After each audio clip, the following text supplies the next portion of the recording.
He truly believes he wants to overcome this theme of him being a kid. It seemed more dark. Does that make sense? Yes. Are you at the age yet where you see some teenagers doing some dumb shit and you see yourself in them? I think it's more of the want and the need to turn back time and, you know, redo what you did. But I mean, you're not able to. So what's the next best thing? Well, it's to encourage and advise the next generation to not make the same mistakes you did.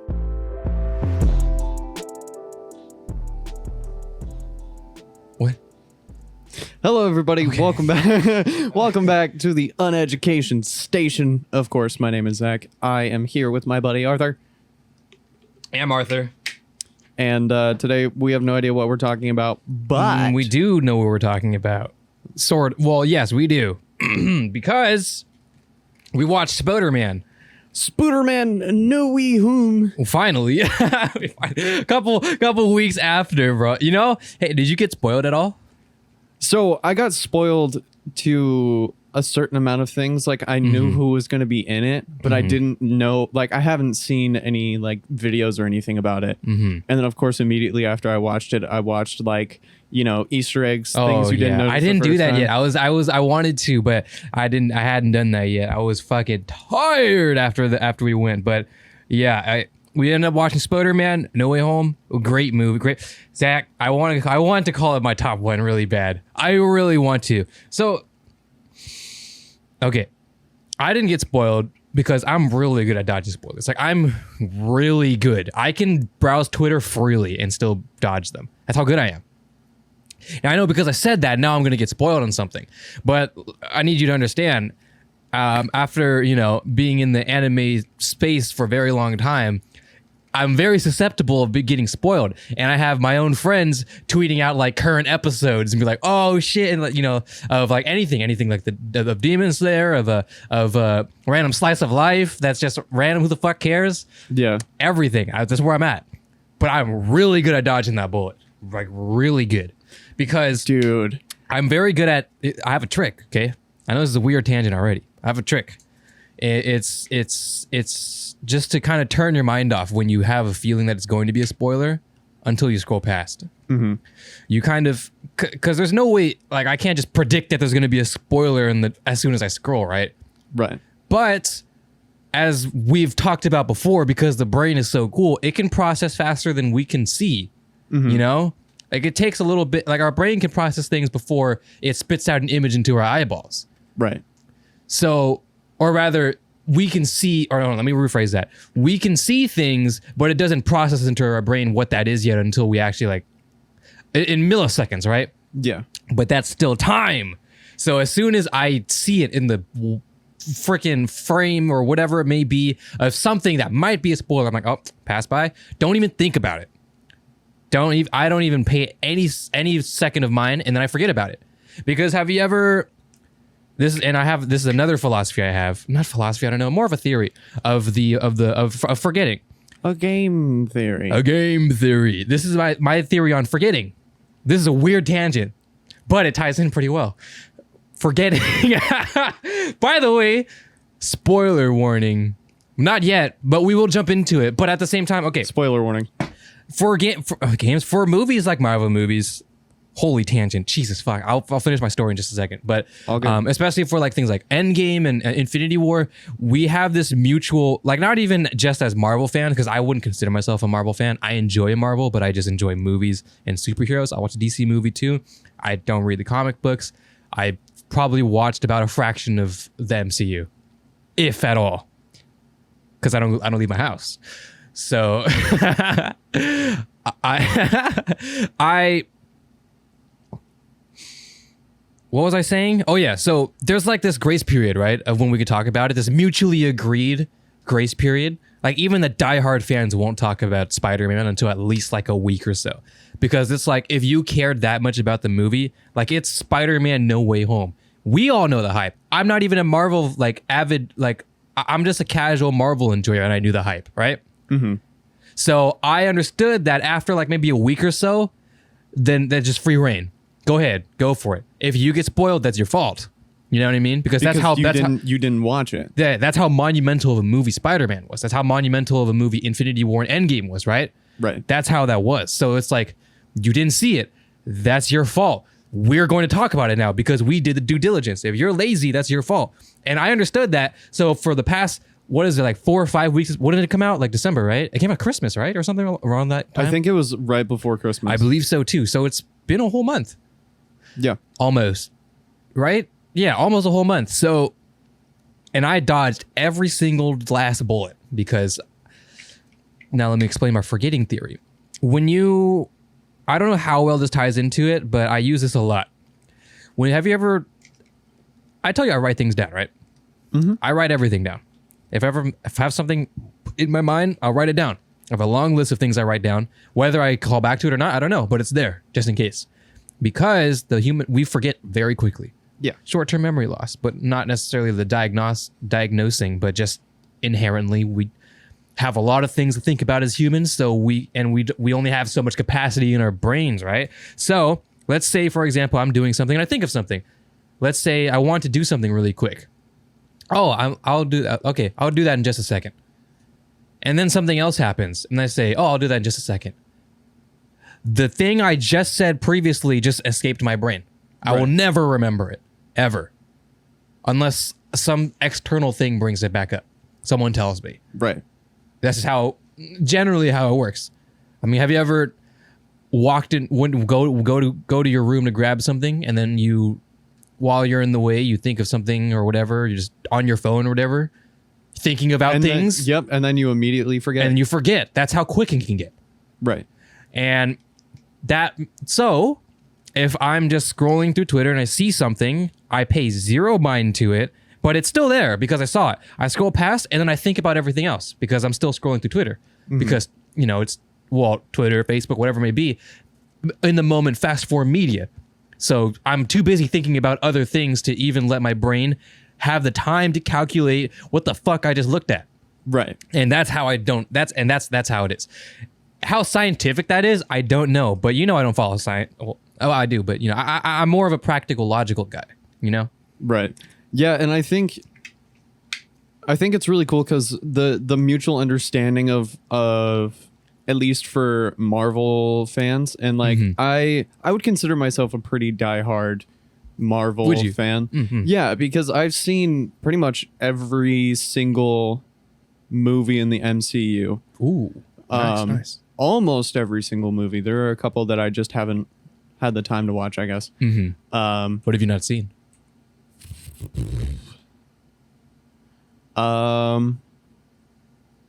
I think the only one that I haven't seen is Far From Home. But I know enough about the story from Far From Home to be able to understand what No Way Home was about. Same. I also didn't watch Far From Home, but I understood reasonably what the story was about, just through clips and just through the grapevine, talking with people, without even necessarily being spoiled. So I probably definitely miss a lot, but it did help for those at home that in the beginning of No Way Home, people who are far from home. Okay, so there in the beginning there was a little snippet of a McConaughey or whatever. Was it Matthew McConaughey? Who the fuck played Mysterio? Am I right? No, not Matthew McConaughey. What's his name? What the fuck was his name? I'm gonna look it up. Yeah. But they put a little snippet of just the ending of the last thing.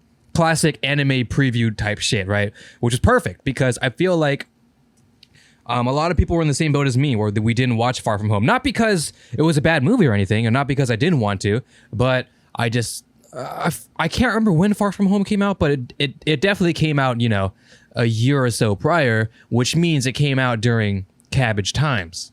Jake Gyllenhaal.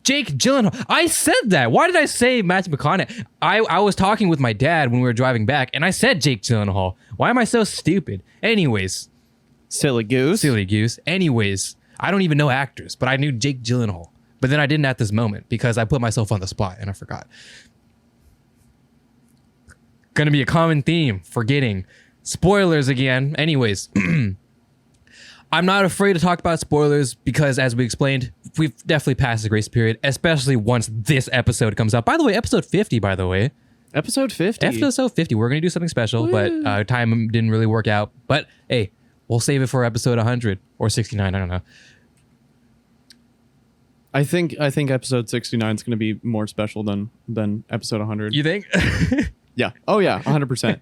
But I thought it was really cool that in the movie they kind of gave you like the sequence of events that happened in No Way Home were literally immediately after the events of Far From Home. Yes. Which I thought was really, really cool. And the way that they decided to make it so that you knew what time frame they were in, because in sequels you won't really get a chance to understand the time between the first movie and the next movie. And so I thought that was really cool, and I really appreciated that, and I thought it was really funny just the way that everything was set up. And like, do you want to kind of get into it a little bit, or? Yeah, we can go into it. Let's go. Let's dive, bro. Let's dip. So I knew that Andrew Garfield and Tobey Maguire were going to be in this movie. I actually didn't know Tobey Maguire. I didn't know Tobey Maguire. Or no. I didn't. Yeah, no, I didn't know Tobey Maguire was going to be in it. I knew Andrew Garfield was going to be in it though. But I can't remember because again, I'm not really in the talks, but I just remember of hearing from the grapevine, yada yada, talking, that both of them were supposed to be in there, but something happened and they weren't, and then this was during rumor times, right? Yeah. So it's just speculation. So words going out. Maybe I just caught a misfire, or I caught a blank. But I was convinced that Tobey Maguire wasn't going to be there. Mm-hmm. So we're watching, and then Tobey Maguire comes out, and I almost stood up there. I almost stood the fuck up, Zach. I was like, no way. Dude, okay, so it's so funny. It's so funny because I knew they were going to be in the movie. Mm-hmm. And, obviously there was a lot of plot that needed to happen before we got to the point to where they were in the movie. And so I was just sitting here thinking, bro, where the fuck are the other spider dudes at? Yeah. And I think the way that they paced that was very, very well done. And I think the idea that, honestly, I'm just going to call them by their actor names because that's like the easiest Spider-Man way. 1, 2, and 3, Zach. So funny. The way that Tom Holland went about trying to help the people who came from the different multiverses and all of those types of things, like the fact that he was willing to help them and then send them back so that they could have a second chance at life. Right. And I thought that was really cool. And the way that they set up all of the different characters, all of the different villains from the other movies, like, if you really sit down and think about it, there were, as weird as it sounds, there were no new villains in this movie.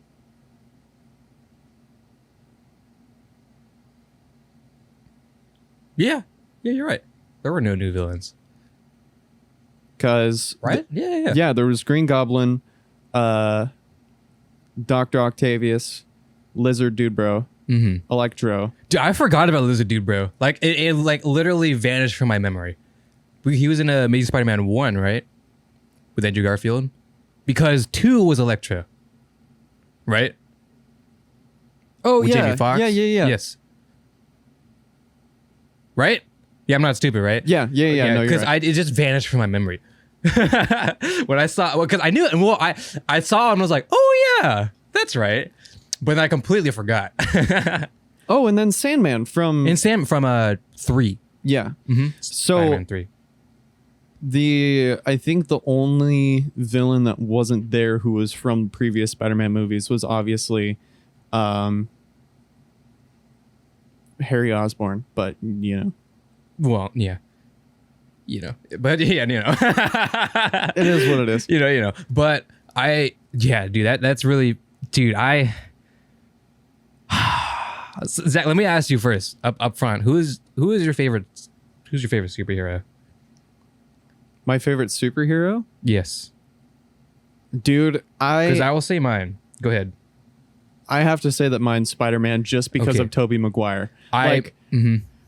You know, I have nothing against Andrew Garfield's Spider-Man. Like, I think he did really good with what he had. And like, you know, the story that he was trying to tell, he told it in a very good way. But just from a sense of like me growing up as a child and nostalgia for it as well. And there's a lot of factors like that. Yeah.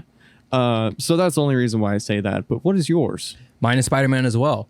Let me explain, Zach, because Spider-Man, as I said, I'm not really into the, not necessarily the MCU, but also just Marvel and superheroes and stuff. I love them, of course I do, right? As a kid growing up, that was the thing.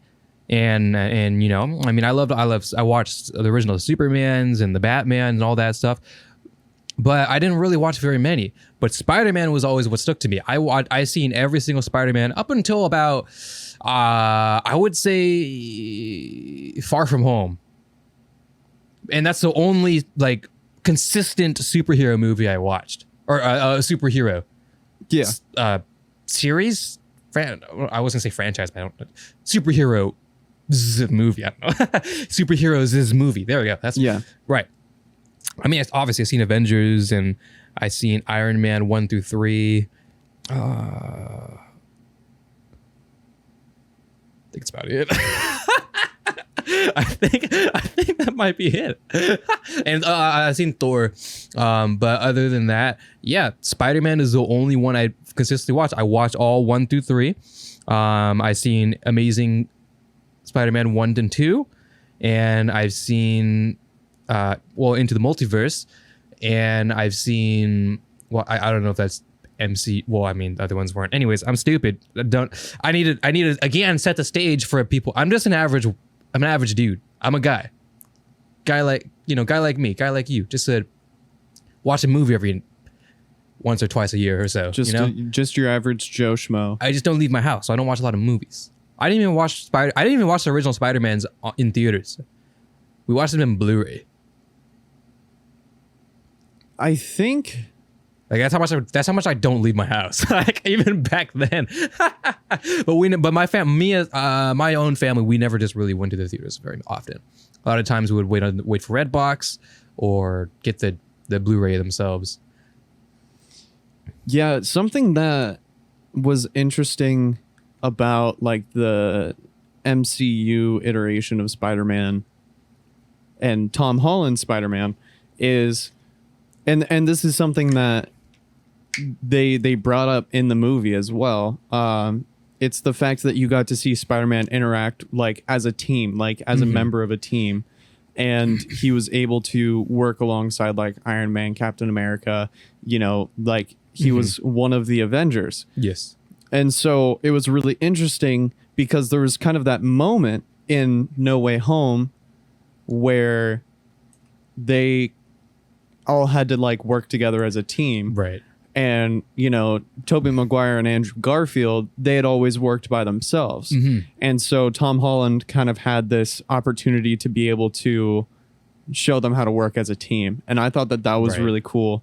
And the development of character of all three of their characters was really, really special. Yeah, even in their short time in because they were the pacing you mentioned earlier was very interesting because I was on the edge of my seat just waiting for them to show up too, and they didn't show up until like the later quarter-ish, which was interesting. I think it was probably around the second half. I don't want to say second half because not a lot happened after. Like it was a long movie, Zach.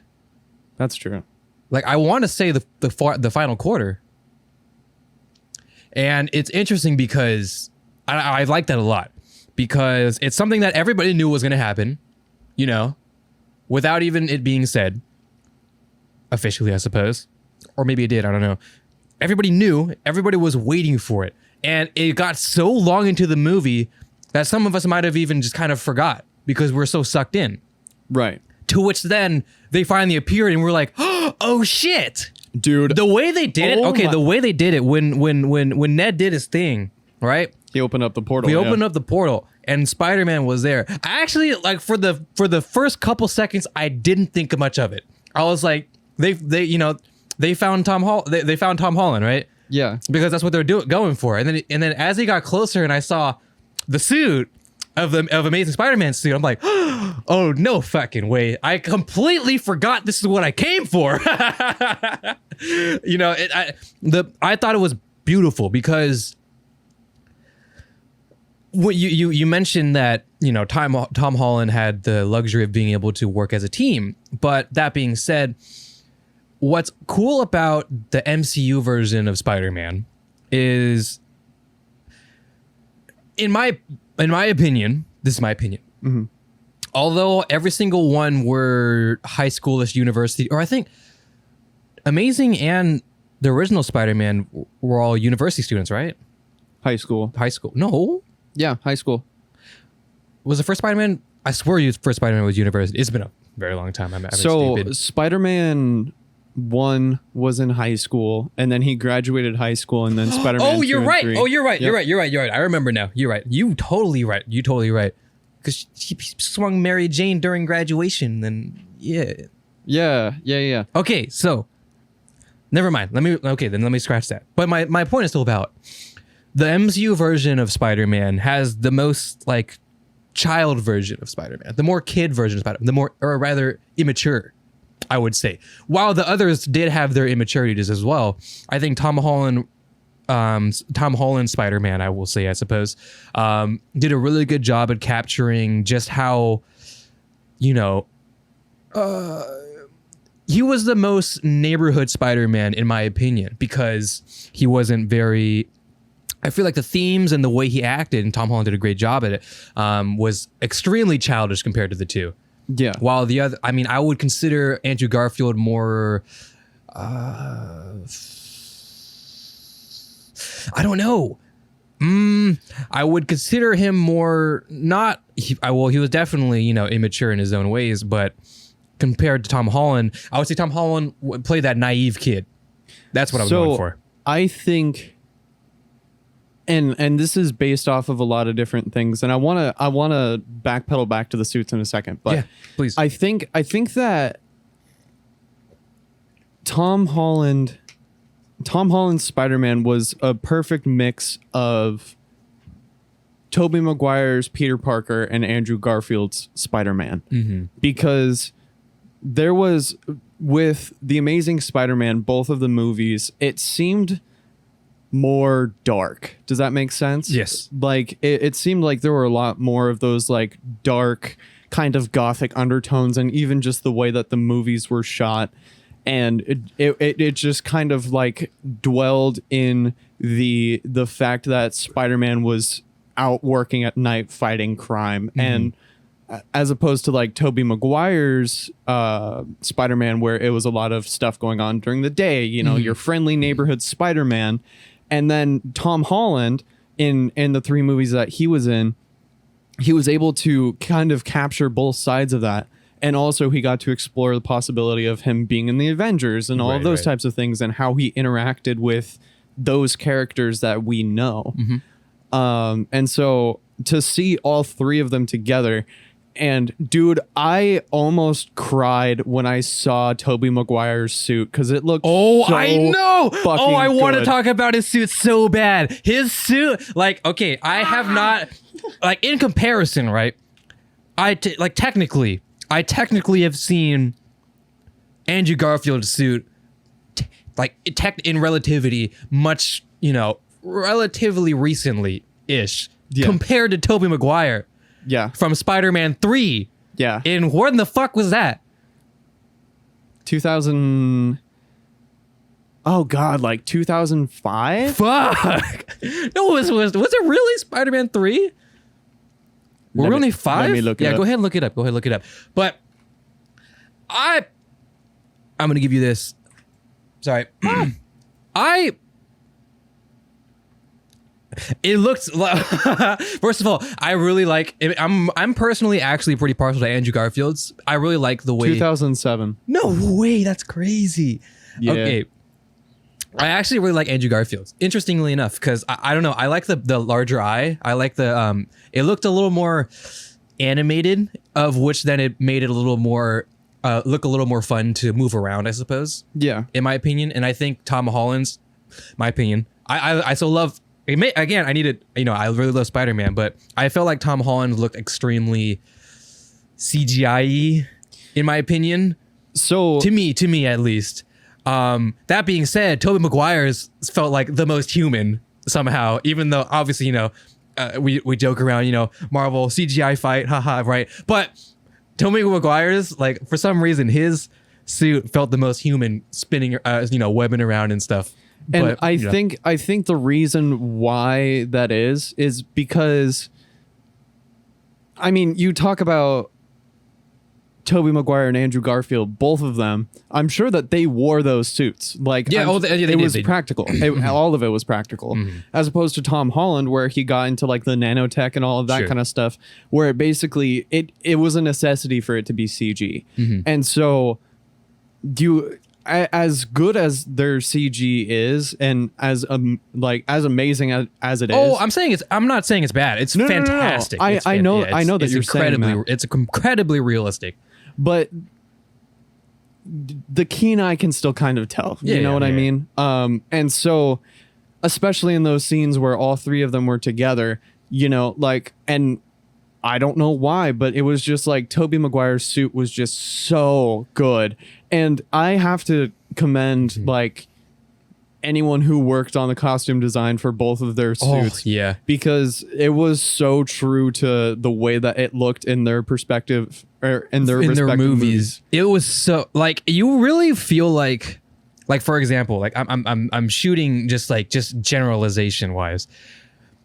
In comparison to Tom Holland's, Andrew Garfield's and Tobey Maguire's are pretty similar. Yeah. Like there's no extra elements like the golden spiders and such, and and those type of things. So in essence, they're basically the same red and blue suit, the same blue strips on the sides, and the same blue pants. But they're different. You can distinguish them so easily. That's how just like perfect it is. And I feel like a lot of it is like and I feel like having that reference of seeing Tobey Maguire and Andrew Garfield outside, like with their mask off, playing them, like not doing anything. Like that whole sequence of, first of all, was fantastic, of them just like fucking around on the Statue of Liberty just before the final fight, just banting, was first of all beautiful, and I love that so much. But it actually played a pretty significant role, at least to me, as someone who, as I've explained before, enjoys relativity, because you were able to drill into your mind which Spider-Man is which based on their body form, because based on their skin tight suits. Like, Tobey Maguire, still probably pretty decent build dude, had a little bit of age on his body. You can see that through his suit. You kind of drill that into your brain so subconsciously that when they don the masks, even from pixels away, like from distances away, you can tell the difference between the two, because you've subconsciously understood which body and which body type, the body language, the way they move. You've ingrained that into your understanding of the two. So I love that you brought that up, because that was something that I wanted to bring up as well. Just the physicality of when they were swinging and when they were fighting and everything like that. Like they're all individualistic. Dude, they embraced the physicality of their original characters. Yeah. And I thought that was the coolest fucking thing ever, because, you can get kind of mixed into like a mess of CG fighting and like badassery and all of that. But I found myself on many different occasions spotting, that's Andrew Garfield, that's Tom Holland, that's Tobey Maguire, because they took the physicality of not only the people under the suit, but when they're, when they're wearing the suit, you can tell, and it's the same thing, like, when they were just like bantering, right? Like, I love that I imagined that conversation to go just about exactly how it went, because it was so good because they immediately became comfortable being around each other because they're the same person. Yeah, they know they got and that. So when we had Christian over, he mentioned that Marvel curse that may or may not have been Disney's fault or not, of trying to throw in this comedic, trying to squeeze in comedic elements, I suppose, as much as they can.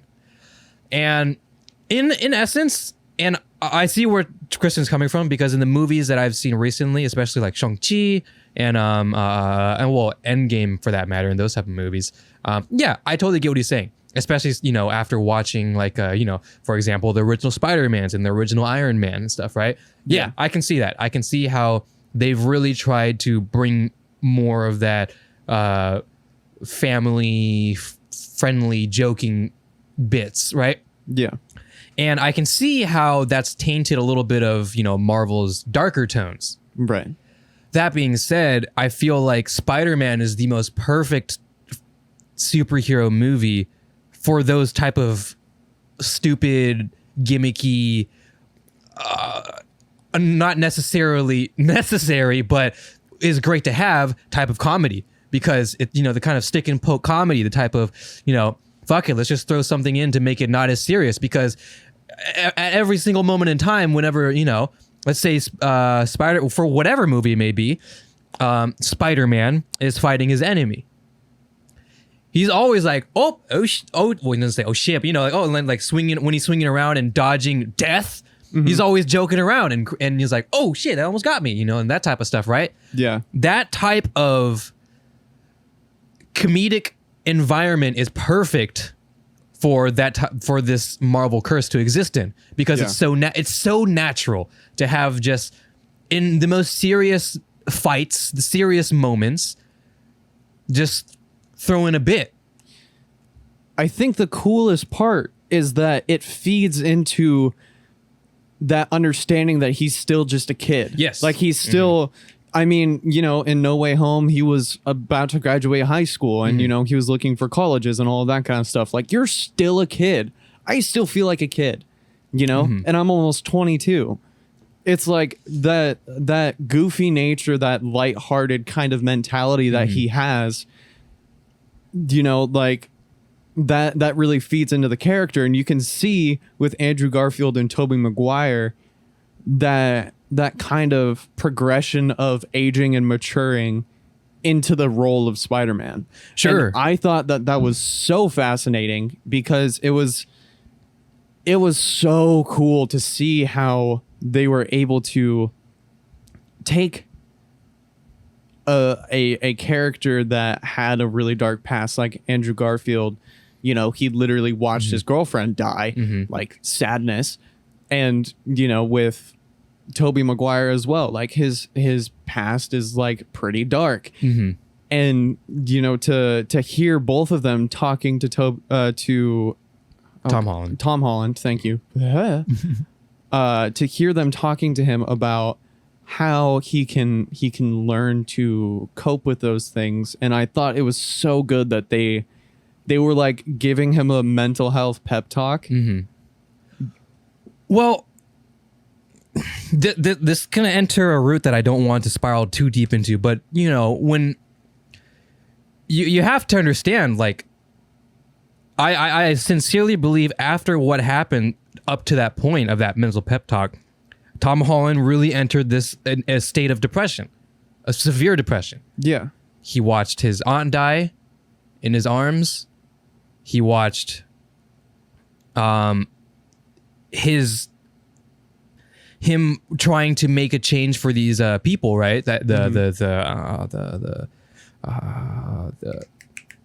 bad guys, the villains. That's what I was going for. Sorry. There you go. The bad dudes.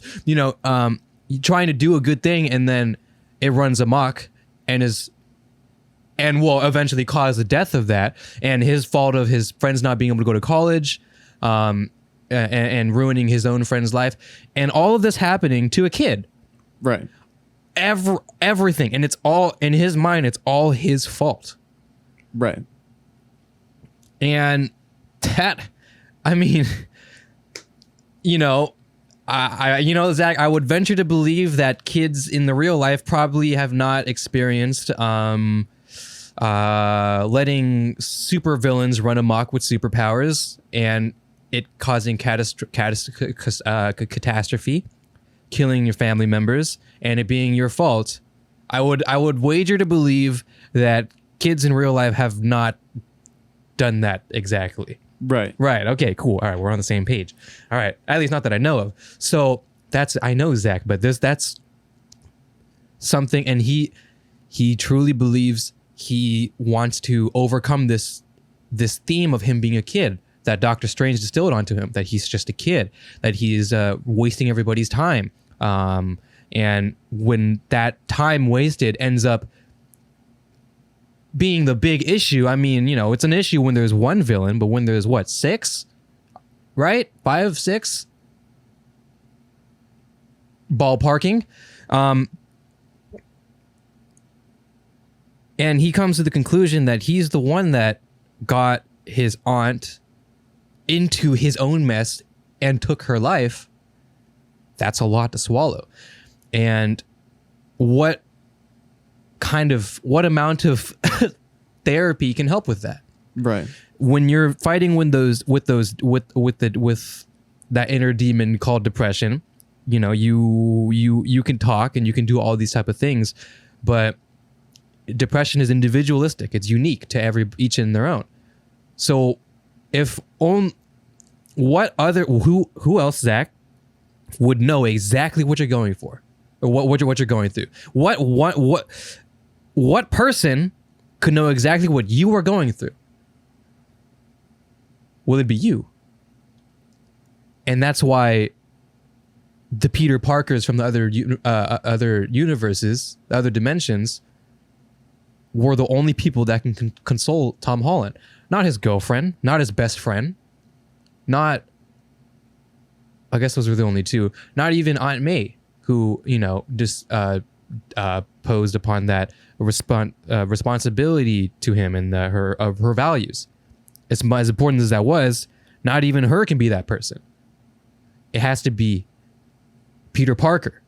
Right. Only Peter Parker knows what's going on. Only Peter Parker knows how he's feeling. Not MJ or Zendaya in this one, right? Not Ned. Right. It has to be Peter Parker. It has to be him. But there's only one him, which is why it had to be him from other universes who went through the exact same thing. Who, on one level, is Andrew Garfield, who experienced the him being the fault of the death of his girlfriend, and in the process of grieving and getting over it, Tobey Maguire, who has gotten over it and is maturing and figuring life out. 3 different levels. Right.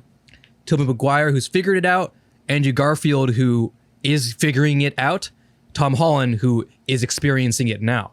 3 different levels of experience that each of them know exactly the exact, not me consoling someone who is sad based off of even, dare I say, psychological levels of education. I know exactly what you're feeling right now because I am you, and I went through this exact same thing. I know exactly what it feels like. I know exactly what it feels like to want to murder someone with my own hands. I know exactly what it feels like to have the person I love killed by my own hands. Right. I know. Not this person, not that person, not the closest person to your life. I'm the closest person to your life. And that's why that's why that scene was important to me. That's why I cried. I cried that. I cried, bro. I really did. That was really important to me. I think the best part is that they were being honest with him and like humbling themselves with him. You know, like Andrew Garfield said, he was like, I just kind of stopped pulling my punches. Mm-hmm. And, you know, that really...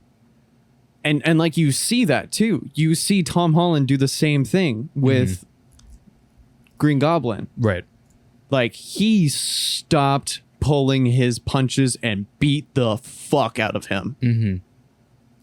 And, you know, it took Tobey Maguire stopping Tom Holland from killing the Green Goblin with his own glider like Tobey did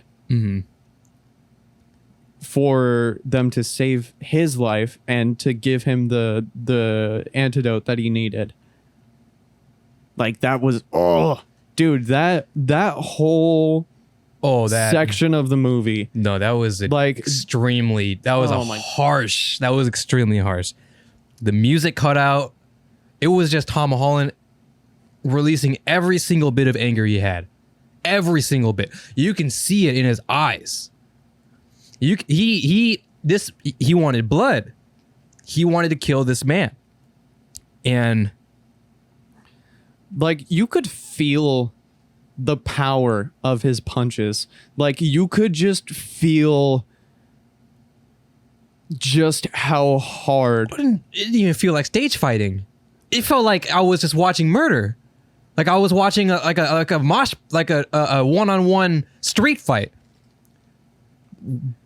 Looked like it came straight out of fucking Live Leak, dude. Like, literally, I felt like I was watching a Street Fighter video, or a Street Fighter gameplay or some shit, bro. Or not even Street Fighter, Mortal Kombat for God's sake. It almost felt uncomfortable. It did feel uncomfortable. It felt uncomfortable to me, especially, you know, with knowing Osborn, knowing, like, you know, he was the gentle old man, you know, who unfortunately just had a flipped switch, who wanted to better himself. You had that context. Tom Holland threw that out. He was just fucking killing him, and that felt. And like I said, the music cutting out was the greatest move of all time, because that was so unsettling. It was just like hard, like you could feel it. You could feel it. I felt like if that was a normal person, he would have died. Dude, and I think the most unsettling part is that, like, he was pulling out all of the stops. Like, he legitimately was physically representing what Andrew Garfield said. He stopped pulling his punches. He was hitting him as hard as he possibly could, knowing damn well that he could kill this man with his own two hands. And that was the plan. That, like, he didn't care what the consequences of his actions were anymore. He wanted this man dead, and he wanted him to suffer. And, like, just to get to that point. Oh my God. Like, to get to the point to where you are willing to beat someone to death out of pure anger. Like, I cannot feasibly imagine being that angry. Like, it just knowing how. I mean, we say it, right? Maybe not even joking manner, but let's say it's someone you hate really badly, like to your soul, you hate this person. But I mean, I explained it way the fuck back exactly during the Erased episode. If someone told you to put a gun to your worst enemy, could you pull the trigger? That's really hard. Like, we could say, yeah, of course, bro, fuck that guy. But in that moment, right there, you're here, I'm here. YouTube, don't look at this. I'm going, going to shoot this person and kill him and end his life. Stop his tree. Stop that branch of his tree at this moment. Right there. Right here. Can I do that? I don't know if I can. I really don't. Even if I hate this person to my core, I don't know. So, but we know that feeling of that. We know the hatred of someone that we hate extremely badly. And watching that play out of Tom Holland exhibiting that hatred that you thought you had, and watching it play out right in front before your eyes, like, is that really what I felt like? Is that real? Is that how mad I was? I don't know if I was that mad. I don't know if I was mad enough to be able to keep the. What if Osborn was fucking dead, and he still kept punching because I don't know. What if he just flipped the switch and went back to gentle old man? What would you? When Tom Holland took the glider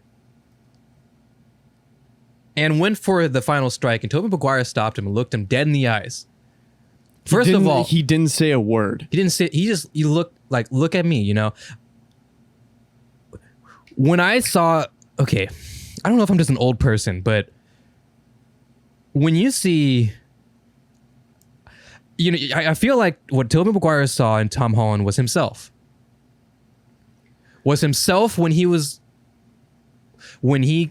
got his Uncle Ben killed, when he sought after his pursuer. What he saw was himself, and what he saw was this dark image of what Tom Holland could become if he succeeds in this right now. And so not only was this a callback to the first movie when Tobey Maguire was holding the blades of the glider inches away from his face when the Green Goblin was trying to kill him with his own glider. But also, you could see just the pain in Tobey Maguire's eyes because he knows what it's like to go to sleep at night knowing that he ended somebody's life. Mm-hmm. And, you know, like, we talk about all the time, like, oh, yeah, you know, Spider-Man doesn't kill people, like, whatever, you know, and even with Mysterio, like, he didn't kill Mysterio. He didn't. Has Tom Holland in his movies, has he killed anyone? No. Right. He has not killed anyone. That's a big factor. But you know who he did kill? His first kill, technically, was his aunt, which would be Tobey Maguire's first kill is technically his uncle. Right. Andrew Garfield, did he? Yeah, no, did he kill Lizard Bro Man? No, he didn't. And he didn't kill Electro, I don't think. Did he? Did he? Well, no, he did, right? Technically. Well, okay. At least not, well, during a big fight, but then the big monumental one would be Gwen Stacy. So this not only is Tom Holland's first experience with his first kill, but it would be his first Uncle Ben kill, his first like monumental, like with great power comes with great responsibility kill. I don't know why I said it like that, even though that was a very sad thing to say, but that's what it would be, right? Yeah. So, I mean, it's the biggest like tie to everything is that he's just a kid still, you know? This was Tobey Maguire's Spider-Man 1. This was Andrew Garfield episode, or Amazing Spider-Man 1. But this is Spider-Man Tom Holland 3? Yeah. And he's been able to go so long without having to make that choice. Mm-hmm. Oh, I guess I should. Tony Stank did die. I guess that would be the big one, right?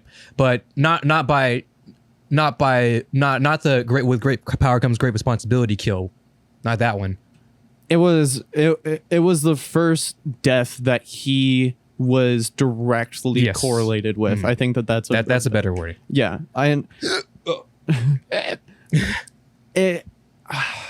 there are so many things that it makes me feel like in my soul, because it's just such a I don't even know how to explain like the emotions that came up just during that one scene with the glider on the Captain America shield. Oh man. Like you say call back to holding the glider, but for me what I called back was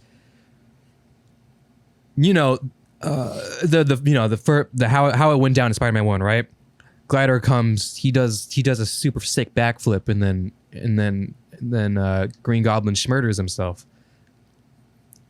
Poor choice of words, but I felt like I should sugarcoat it a little bit. Schmurder. And that whole scene would have been, you know, Tobey Maguire's first supervillain kill, right? And that's Spider-Man 1. And here we are so far into it. 2021 would be when this movie came out. It's 2022 now. And that same glider is about to take Osborn's life again. But Tobey Maguire stops it. Because Tobey Maguire, again, you know, he saw himself. He sees himself in... Have you ever, Zach, are you at the age yet where you see some teenagers doing some dumb shit and you be like, man, and you see yourself in that? You see yourself in them? Yes. You see that in... I see that in my coworkers, Zach. I see that in my online friend groups. I see that in my brother. I see that in my younger younger cousins and relatives. Mm-hmm. You know, I see myself, and I see. I mean, I think it's more of the want and the need to turn back time and, you know, redo what you did. Right. But I mean, you're not able to. So what's the next best thing? Well, it's to encourage and advise the next generation to not make the same mistakes you did. And that's something that you and I, in our age group, can relate to heavily. Mm-hmm. And that's a good lesson for the younger audience, perhaps, you know, that Spider-Man, the younger demographic that can attract Spider-Man, can watch and see for themselves. And that's maybe for the older demographic to see, you know, how it would have been if they would have done the same thing. Or rather, they did do the same thing because they were in our age group. So I'm saying like my dad, your dad age group, right? Mm-hmm. And now they're seeing... like they did that to the upcoming generation, but I never really got to see the direct impact in third person. So now they get to see it. It's that singular moment is probably my favorite, like serious moment in the entire show. That Tobey Maguire, that just stare into Tom Holland's eyes to just tell him, just stop. I'm not going to let you do this. This is your universe. This is your movie. This is him, Green Goblin, of which is a direct correlation to you, got your aunt killed. This is, even though Green Goblin's from my universe, this is you right now. But I'm stopping you because I don't want you to go down the dark path that I went through, and I don't want you to have to suffer like Andrew Garfield did. You know, I think so. Something I'm kind of noticing now that I'm thinking about it more is even when Tom Holland and the Green Goblin were fighting the first time, mm-hmm. it almost seemed like he was pulling his punches. Mm-hmm. Like it, and I think like when you look at it with the context of seeing what that last fight looked like, just the pure destruction that he was capable of. Mm-hmm. Yeah, he was more than definitely pulling his punches because he didn't want to kill him. No. He just wanted to stop him from doing what he was doing. Right. And the goal was never to kill him. Otherwise, he would have pushed the button in the first place. Right. Like, he wanted to save him, and he was looking at it through the lens of, I understand that what I am doing is right, even if you do not feel like it is right. And when we get to that final scene where you're just watching him unload and like, oh my gosh, like just, I just can't I can't overemphasize just the pure devastation that Tom Holland felt, that he was just bestowing upon someone mm-hmm. else. Like it almost kind of seemed like, I want you to feel the pain that I feel right now. Mm-hmm. And he pretty much beat the Green Goblin within an inch of his life. Right. And, you know, it's just like, oh. Well, that's where it comes from, right? You project your anger onto something else, which is not dare if you don't mind me saying the best coping mechanism, but but it's not. I mean, whoa, we've had the situations where we're so angry we scream into our pillow, right, or even punch that pillow. The meme of like a punching a hole into the drywall. Mm-hmm. That type of stuff. It's that idea. Been there. It's projection, I suppose. It's projecting your anger. Well, maybe I'm going to use the word projection. I don't think that's the right word, but it's the right idea of transferring your anger onto something else, so that way, for a moment, you can pass it on or go through it. Whether that may be to scream or punch into your pillow, whether it may be to play the super fastest arpeggios on my piano. Maybe it's to play COD and top frag for on these Christmas noobs, or out of spite. Oh, your first time playing? Yeah, get fucked. Whatever it may be, we have these coping mechanisms because it's just human nature to have bottled up emotions. It's just what it is. You're not a bad person if you feel this way. It's just, the nicest person in the world has to have bottled up stress and anger. It just has to happen because the world has that anger that wants that, or the world has what you want to be angry about. It's kind of how it is. The world sucks right now. The world just sucks. So you have to have some way to cope with that. And we have all had that experience of maybe, what if right now I am angry as fuck? What if I just lash the fuck out on someone? What if? And then I know it's terrible, but it's like a French word or something, but it means like call to the void or something. Yeah. That feeling of I'm at the cash register right now, and the cash register is super nice. What if I just fucking deck this cash register in the face right now? Obviously, I'm not gonna do. And then stand on the conveyor belt and helicopter cock. Like, I'm not gonna do that, obviously. But what if I did? What if you just lashed the fuck out on this person right next to this bystander? You're just walking down the street. You're pissed. What if you just clocked this guy onto the side of you, just to release your anger? And then nothing would happen after that. That's basically what that was. That's what that fight was. That's what that moment was. That what if that everybody has felt before. That what if I just took my weights off. I took my earrings off, and I went ham on a bitch. Right. What if? And that's something that everybody has experienced. Perhaps have not admitted, but a feeling that we have had, where what if, just for no repercussion at all, we just lashed the fuck out? How would that feel? And what that ended up being was, it's just not the right thing. Right. And it's really terrifying to just see that what if scenario playing out in front of you. Yeah, that's why this thing was so uncomfortable. Like, I've seen fights. I've watched MMA and stuff, and I've watched, but nothing, no damn MMA beef, YouTuber beef, boxing ring fight can compare to pure bloodlust and hatred. And Tom Holland did a perfect job acting that, because I damn near believed it. No, I did believe it. I did more than believe it. I believe that Tom Holland wanted to kill Willem Dafoe. Yes. I believed that. That's how good of an acting, that's how good a performance that was. That's how good it was. Bro, and I love especially in the first fight that Green Goblin and Tom Holland had. I love that when Tom Holland was just punching him in the face, he was just laughing.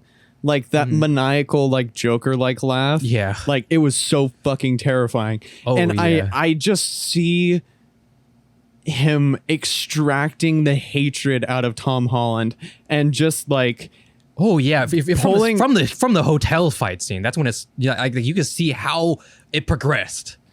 And the most fascinating thing is you could see that the Green Goblin was getting what he wanted. He wanted to pull and extract all of that hatred out of him. Mm-hmm. And, you know, he was just antagonizing Tom Holland. And even after Aunt May died, even after that, you know, he was just picking and picking and picking and picking and trying to get him past that boiling point where he would do something that would be unforgivable and to make the people around him see like his inner demons and the villain that lives everybody inside of just him. watched it happen. Everyone just watched it happen. Everybody, even the two Peter Parkers. I felt like, see, that might be an interesting thing. One may argue that they should have jumped in. But it felt like part of it, they watched it because they wanted to see if Tom Holland, maybe not necessarily could figure it out, but if Tom Holland could, like, decide if this is what he wanted. And then when he decided that's what he wanted, then Tobey Maguire jumped in. Yeah. And I mean, again, like, Spider-Man 3 with Black Spider-Man, right? The darkest point that I would say in the movies that Tobey Maguire jumped into. Yeah. Right? Oh, yeah. Where at that point he started pulling his punches, right? No mercy. Without Tom Holland donning a black suit is basically what was portrayed there. Just all the gates are open. If this was not Green Goblin, I'd have killed this person with the first 2 punches, and I'm going to keep going. That's what Green Goblin did, and did a fantastic job. Like, how can you see that, right? And how can you create a performance like Green Goblin to make it so that when Tom Holland wanted to kill someone, you sympathized with them? I would really want to kill him right now with my own hands as well. So I just realized something. Yes. That is very interesting. You know how I pointed out, like, the Green Goblin was laughing when Tom Holland was just like wailing on him. Mm-hmm. You know, he was still pulling his punches. Once Tom Holland let out that unhinged, like, uncontrollable rage, he wasn't laughing anymore. It was like I feel like that was kind of like an oh fuck moment for the Green Goblin, because yes, the Green Goblin is incredibly strong. We saw that. Yeah. He was throwing Tom Holland like a rag doll. Yeah. In the body of an old dude, you know? Which is really amusing, by the way. Also, he did most of his own stunts too. Yeah, I heard that. That's so cool. Respect. I love that. I love that too. But even like, you know, it was just a game for him. It was just a game for the Green Goblin to kind of try to extract that anger out of him. 66. What a fucking legend. Like, no, you need to... I'm picturing just 66-year-old dude doing those stunts. That's crazy.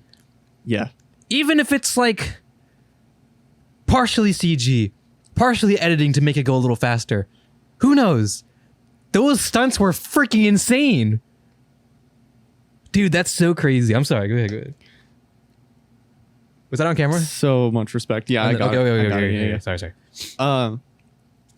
Bro, it's like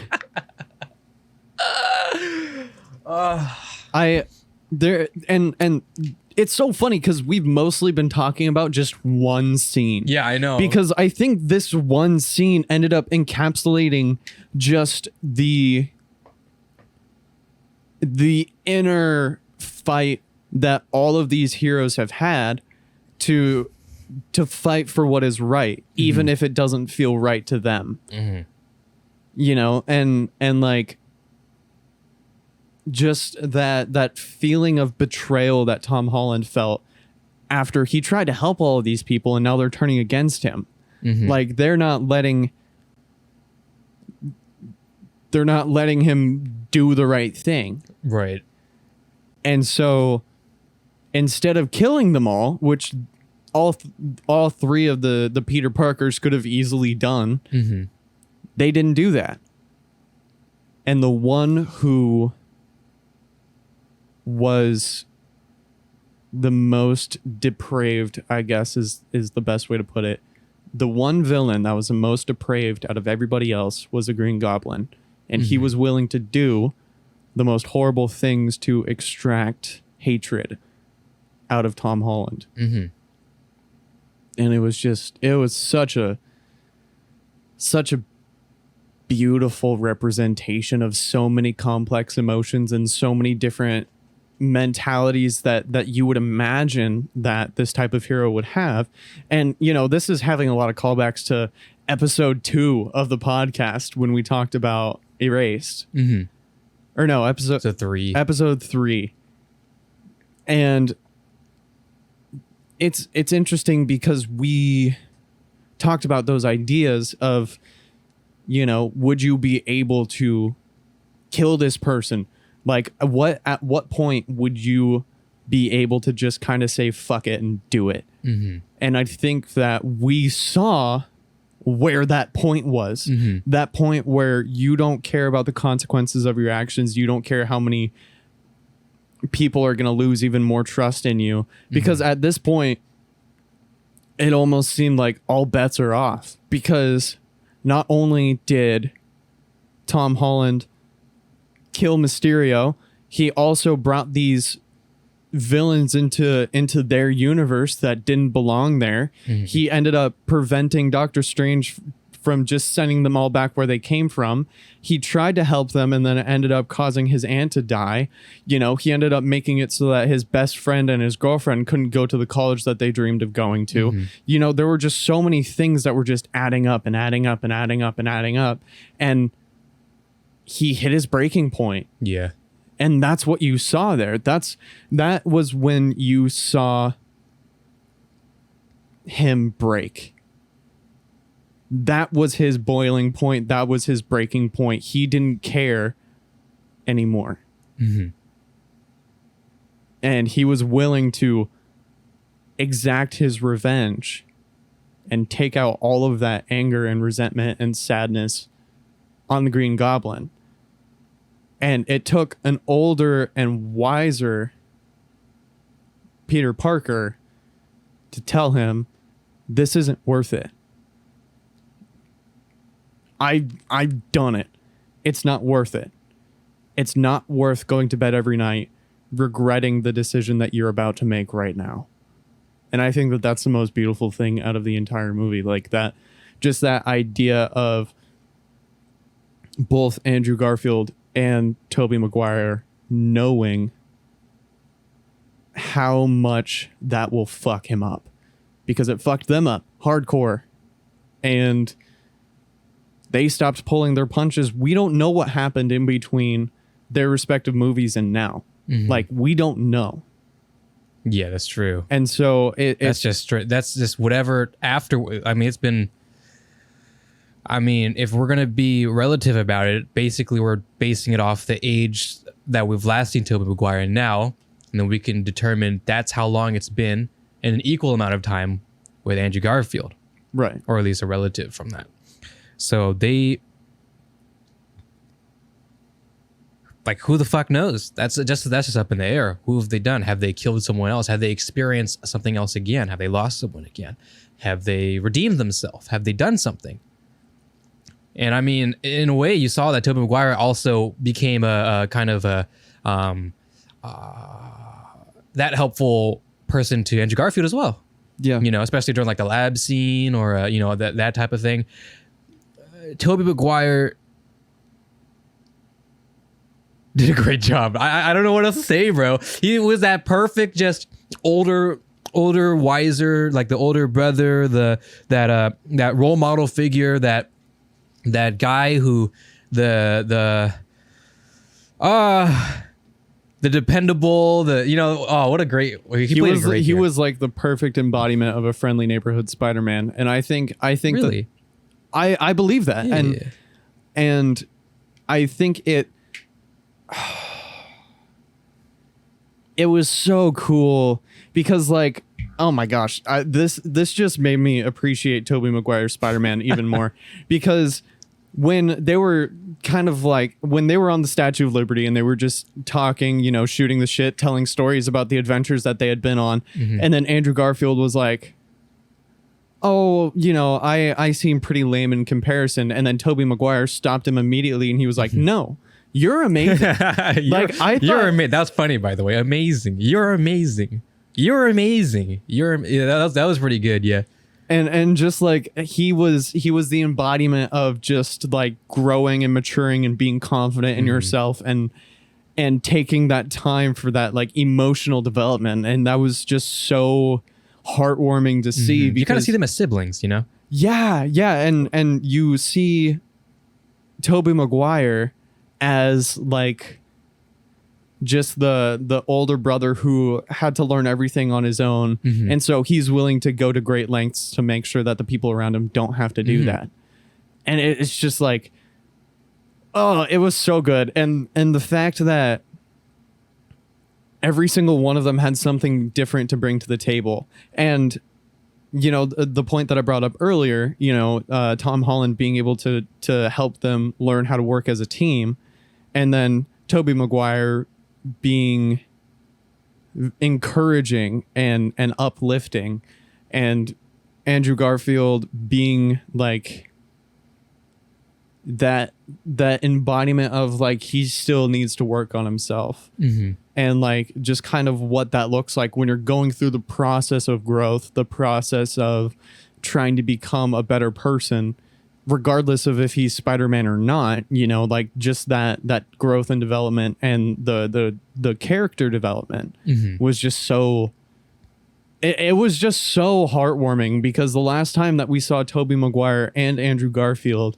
they were broken people. Yeah, they were. Because Tobey Maguire had just lost his best friend, and you know, he ended up being indirectly responsible for Eddie Brock's death, who played the Venom in the last quarter of Spider-Man 3. You know, he was just a broken man. And you know, it was really satisfying to hear that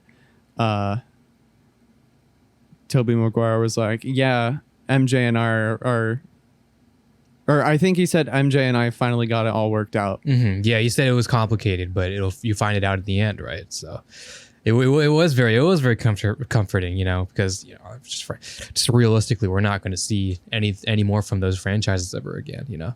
So, I mean, yeah, when you think about it like that, yeah, they both ended off like what Andrew Garfield's ended off on Gwen's funeral, I believe, right?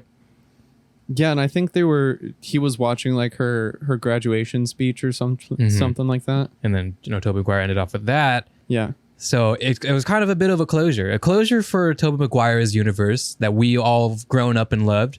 Be like, that's good. A closure for the Amazing Spider-Man's universe, where Andrew Garfield received this humbling advice of which to then he will use to better himself when he returns back home.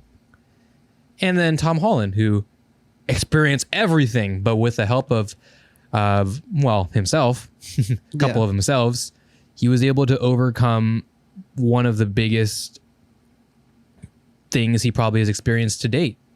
You know, even more over Tony Stark's death, even more over all the things, really, right? Yeah. So I think it was just perfect how, you know, I think my favorite endings recently have been the melancholy endings, like the melancholic, the bittersweet endings, the not necessarily the happy ending, but the ending that we just get. Yeah. The ending that has to happen, right? Because I mean, fuck. I was gonna mention an anime, but that would spoil it because I was talking about endings. Shit. I'll just say Clannad, and you guys will know exactly what I'm talking about. But I won't say shit after that. But you guys know exactly what I'm talking about. You know. So the idea, the ending that Tom Holland Spider-Man, or Tom Holland decides that do the spell that makes everybody forgive me, even my friends, even you, yeah. even you. Bro, I forgot about that part. Oh my God, we haven't even talked about that yet. We haven't. The big part where all the naiveness that we've gotten from the past 2 movies kind of drops down to this point. And I feel like a lot of us just wanted that happy ending, that okay, they're all gone, and then Doctor Strange will just he's doing all of this stuff, and then he finds a way to close the gaps.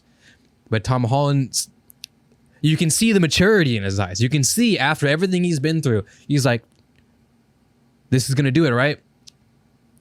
We have to do it. It will benefit everybody. I'm no longer thinking about myself. I'm no longer thinking about a couple. I mean, I feel like when Doctor Strange mentions that the sacrifice of one person is only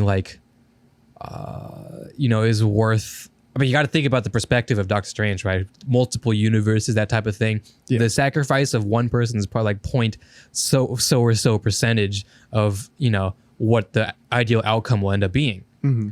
So it's like, and that's hard to swallow for someone like Spider-Man, Tom Holland, who hasn't really experienced that, who is the naive kid who does want to help other people, wants to help. It's his fault that his friends are not able to go to college and stuff like that, all that type of stuff, right? Mm-hmm. But in the grand scheme of things, of the mass, multi-universe, that means shit, Mm-hmm. And that one, but frankly, that's just not something Tom Holland as a character can grasp.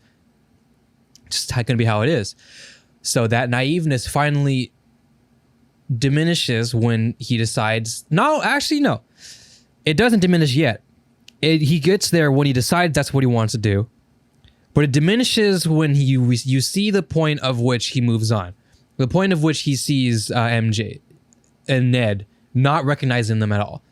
And he tries really hard to, he had his script he wanted to recite. You don't know me, but I know you, blah, blah, blah, But he decided that the best thing isn't probably going to be the thing that I want. It's going to be, I've explained it before, right?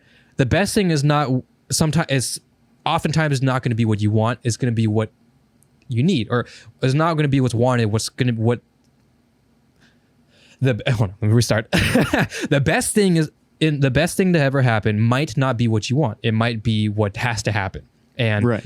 Tom Holland, at the very end of the movie, when he took his script and, he saw what once was his girlfriend with a Band-Aid on her forehead, him seeing that, was the reason why she got that. Maybe I shouldn't involve them with this anymore. Maybe I should start fresh. Maybe I should never tell them. Right. Puts it in his pocket and decides this is what's going to happen. Got a new apartment, new suit. Because I don't know how far this goes, but technically, yeah, he was never involved with Stark Industries, so he had the OG suit. He didn't have the nanotech and the golden legs or anything like that. All of it's gone. He never associated with Tony Stank. Stanky Stark. It's all reset. And also, I don't know if you saw this, but when he was moving into his new apartment, he had like a GED book, like a general education diploma book to get his GED. Oh, did he? Was that what those were? Yeah. Yeah. So he didn't have any correlation with his high school or anything like that as well. And so he literally had to start fresh. Yeah. And so it's just, oh my gosh, dude, that was like, I somehow didn't cry throughout the entire movie. I got like really watery eyed, but like no tears fell. I was just, I let it go. Mainly the final goodbye with him and MJ and Ned. That was when I lost it, because I really felt that, right. But I think, yeah, that like we really want, because if it's just happy ending and right after there, then where did we go? What did we do? Right. I mean, and honestly, it would have been a great movie. But how do we go further beyond? How do we make it so that it's not just a cut and paste superhero movie? Well, we have an Infinity War ending, Zach. We have a leave the theater, sit in your car, and go,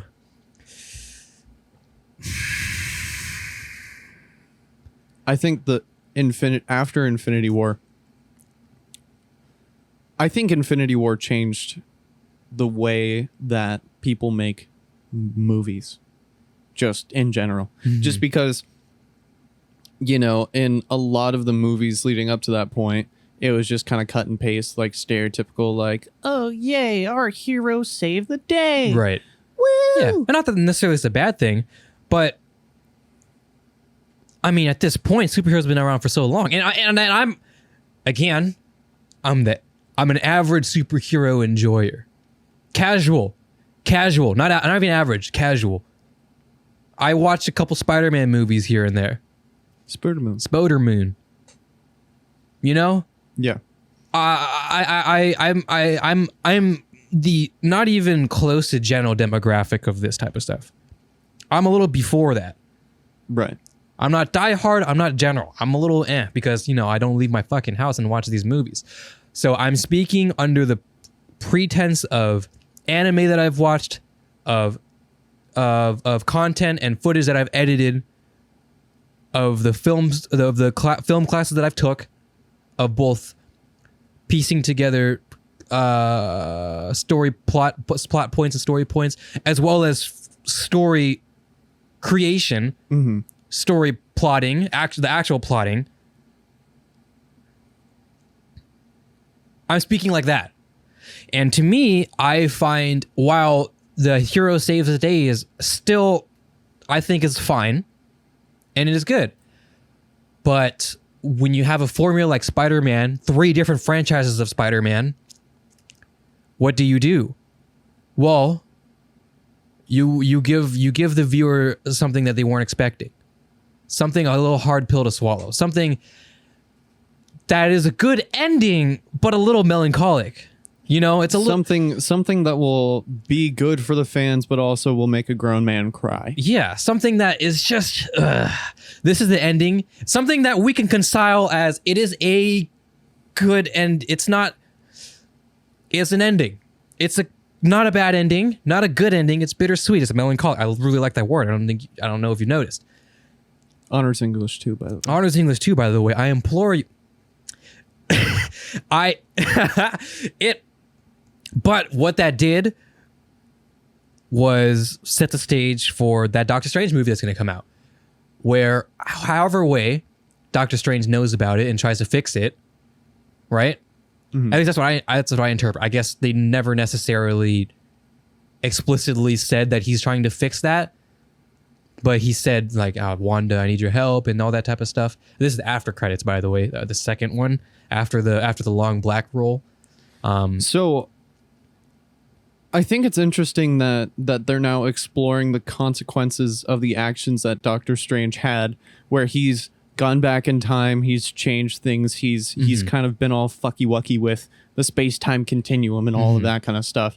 And so I think it's going to be really cool to see how that pans out when that movie comes out. And honestly, I feel like if people enjoy listening to us talk about movies, you know, I think I would implore you. Good word. Like that. Love that. To consider us doing an ep about that. That would be kind of fun. Yeah, of course. And I mean, you know, I don't want to turn this into like a movie review show. Oh yeah, no, I mean, I didn't necessarily plan for this to be like the Spiderman episode, you know, but I mean, it's the big thing that we just did recently, so obviously we're going to talk about it, but I was fully prepared to just, Spider-Man review. Okay, so thank you for that, I guess. I was fully prepared to just talk about Spider-Man and then maybe just bullshit about just to have a normal conversation, but have Spider-Man be the big thing. But you know, that's kind of the point of these episodes. It could be one big topic or it could just be everywhere. I mean, in the beginning it was everywhere because I went on a big tangent and then we went into it. But I think, yeah, I'd love to talk about, I mean, we already have movies, TV shows, and stuff like that we've watched. Problem is, I don't really watch very many movies, but we can change that. We could change that, but I don't want to get out of my house, Zach. You had me go watch an anime movie with you. This is true. Theaters. So I mean, I'm sure that I can probably get you out of the house to go see a movie. We'll see, as long as I'm not busy. Of course. But what I do want to mention, I just want to say, because of the Doctor Strange thing, I actually have never seen Doctor Strange, but bro, it's a good watch. I'm sure. But I've seen enough like clips and Avengers to kind of get the grasp of. Obviously, it's not nowhere close to what it needs to be, but enough to understand, enough to be able to catch up with current events. No way home. So I think for Doctor Strange, like his character arc through his own movie, like for him to get to the point to where he is in the Infinity War Endgame period of time, and then that further development in No Way Home, I think that it would be worth just kind of having that context. Oh, sure. I'd love to watch it, especially because I want to actually watch this next coming Doctor Strange in order to, get closure for what's to come in Spiderman. But Spiderman. I mean, I think it was perfect. I think because you could see right at the very end when Tom Holland decided that this was the choice he wanted to make, right? Mm-hmm. When Doctor Strange was doing his thing, right? And they looked and you could, as we've established, you can understand a person from the gaze in their eyes. You can understand what type of person they are. Right. Naive, serious, these type of personalities by, all sorts of things. Eye gaze, handshake, body gestures. But an eye gaze in this sense, Doctor Strange saw looked at Tom Holland in the eyes, or rather Tom Holland looked Doctor Strange in the eyes and said this is what he wanted. Doctor Strange saw resolve. Doctor Strange saw maturity. Doctor Strange no longer saw this kid that came up to his front door in the beginning of the movie. He saw that he was serious. He is no longer the kid that thought for himself and his close group. He thought about mankind. He thought about the universe and other universes for that matter. And he thought about his consequences, what he deserved, what needs to be done. All that naiveness left his eye, at least at that moment. And Doctor Strange recognized that as someone of vast wisdom of himself that he has, and that may as well be why Doctor Strange is willing to help Spider-Man now, help Tom Holland now with his issue in the next Doctor Strange movie. Why this could have just been maybe solved in another Spider-Man movie somehow, some way, but no, Doctor Strange will now step his foot in and do what he needs to do, and go through such lengths to have a damn movie of him, what I would assume be correcting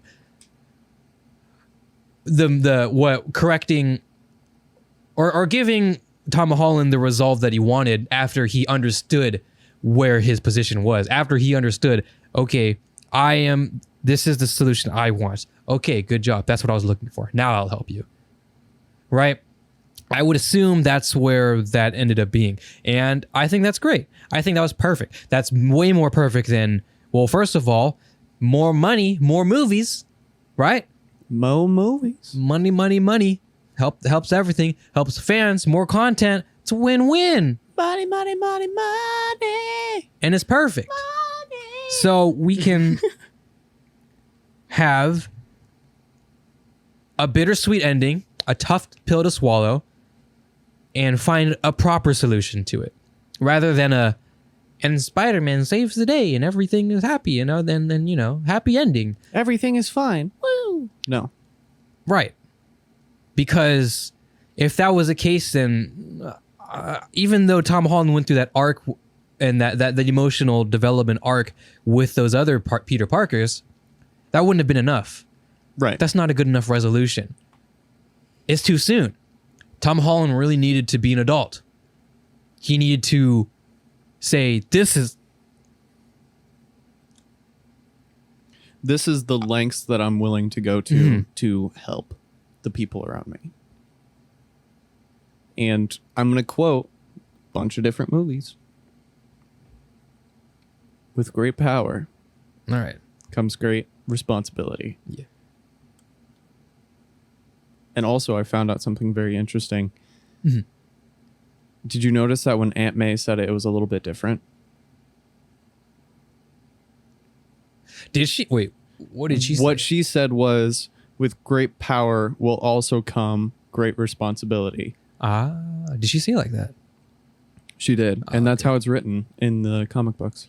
Oh, interesting. Yeah. So, I think we have reached a good place. Sure.